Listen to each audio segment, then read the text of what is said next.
So hi guys, आज माझा last day होता माझ्या ऑफिसमध्ये. सो हा डे मी तुमच्यासोबत शेअर करायचा विचार केला. सो मी सकाळी 9च्या शिफ्टला गेलेले आहे. सो आम्ही आज तिथे लंचला गेलो होतो. दुपारी मी लंचला गेली होती माझ्या फ्रेंड्स लोकांसोबत आमची फेवरेट थाली खाण्यासाठी, जी की आहे चिकन थाळी. ओके, मी ह्यांच्यासोबत लास्ट लंच आहे माझा. आणि इव्हनिंगला मी जसं की आम्ही हरवेळी वॉकिंग करायचो 4 वाजता जाऊन मी मानवी सिटी वॉकिंग केली, खूप काही गोष्टी शेअर केल्या एकमेकांसोबत. आणि संध्याकाळी आमच्या तिघींसाठी केक कापला.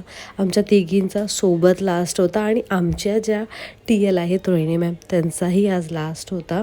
सो त्यांचं क्लिप मला भेटलं नाही, त्यामुळे मी ते शेअर नाही करू शकत आहे. सो त्यांच्यासोबत पण माझ्या खूप साऱ्या मेमरीज आहेत. विशाखा मॅमसोबत पण माझ्या खूप साऱ्या मेमरीज आहेत. अनुज्ञा, जागृती, लक्ष्मी, सारिका ह्यांच्यासोबत पण माझ्या खूप साऱ्या मेमरीज आहेत. मी खूप आठवण करेन सगळ्यांना. आणि 2